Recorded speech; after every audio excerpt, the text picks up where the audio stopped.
اعوذ باللہ من الشیطان الرجیم بسم اللہ الرحمن الرحیم الحمد للہ رب العالمین والصلاة والسلام علی اشرف الانبیاء والمرسلین وآلہ الطیبین الطاہرین۔ سامعین محترم، السلام علیکم۔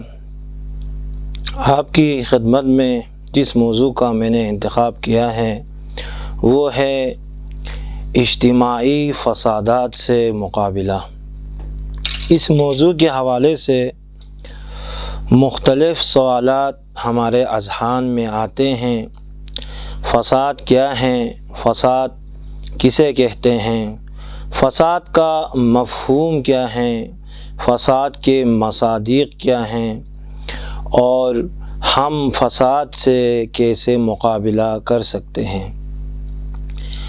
سب سے پہلے ایک مختصر مقدمہ آپ کی خدمت میں پیش کروں گا۔ فساد کی مختلف قسمیں ہیں۔ فساد بعض اوقات اخلاقی ہے، جھوٹ بولنا، غیبت کرنا، کسی برادر مومن پر الزام لگانا، یہ اخلاقی فسادات میں سے ہیں۔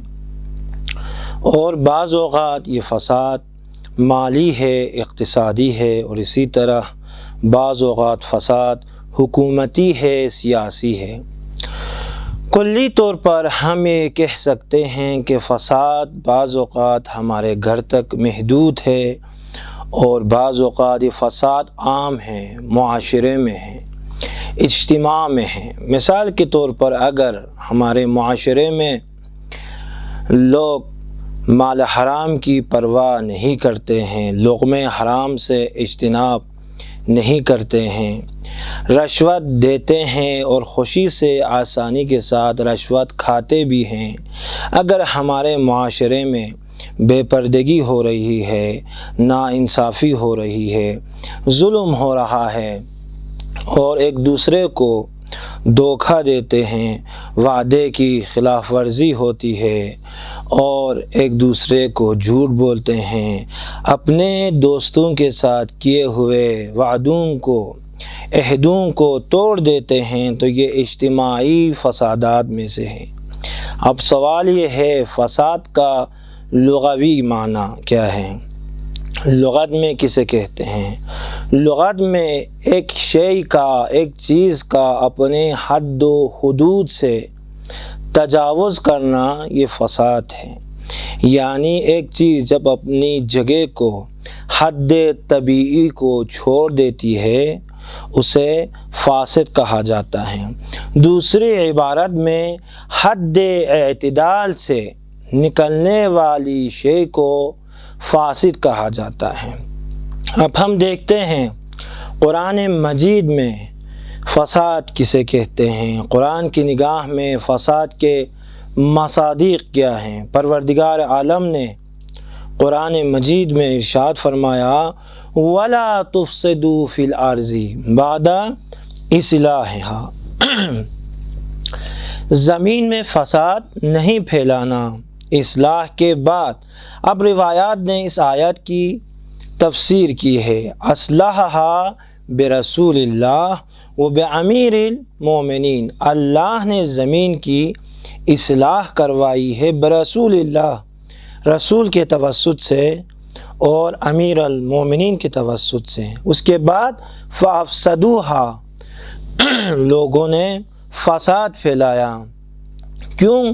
ترکو امیر المومنین، امیر المومنین کو انہوں نے چھوڑ دیا۔ تو اس روایت سے، آیت سے سمجھ میں آتا ہے کہ خط امامت کو چھوڑنا، خط ولایت کو چھوڑنا، امام کی اطاعت نہ کرنا، یہ خط الہی ہے۔ امامت خط الہی ہے، یہ فساد کا سب سے بڑا مصداق ہے، تو امامت کی اطاعت کرنا ضروری ہے۔ دوسری چیز جسے قرآن نے فساد کہا ہے وہ ہے اسراف، وَلَا تُطِيعُوا أَمْرَ الْمُفْسِدِينَ، یہ مفسدین کی وَلَا تُطِيعُوا، اطاعت نہیں کرنا، امر المسرفین، اسراف کرنے والوں کی اطاعت نہیں کرنا۔ کیوں؟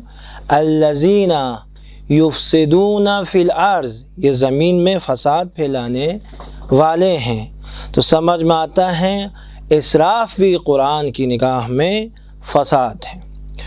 اور تیسری چیز جسے قرآن نے فساد کے مصادیق میں سے قرار دیا ہے وہ ہے سرکشی کرنا۔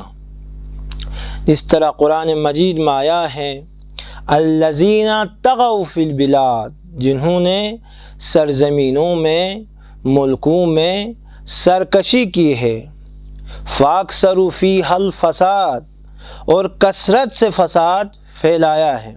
تو یہاں سے معلوم ہوتا ہے کہ فساد کے مصادیق میں سے سرکشی ہیں، اور جس طرح قرآن میں آیا ہے کہ حکمران، یہ سلاطین، یہ بادشاہ جہاں بھی جاتے ہیں وہاں فساد پھیلاتے ہیں، وہاں ظلم کرتے ہیں، وہاں سرکشی کرتے ہیں، وہاں اللہ کی، رسول کی نافرمانی کرتے ہیں، قتل و غارت کرتے ہیں، اور لوگوں کے حقوق کو پامال کرتے ہیں۔ تو آپ کی خدمت میں بیان کیا کہ اسراف کرنا قرآن کی نگاہ میں فساد ہے، سرکشی کرنا، ظلم کرنا، امام کی اطاعت کو چھوڑنا، یہ فساد کے مصادیق میں سے ہیں۔ انشاءاللہ اگلے جلسات میں بھی اس موضوع پر گفتگو ہوگی۔ والسلام علیکم ورحمۃ اللہ وبرکاتہ۔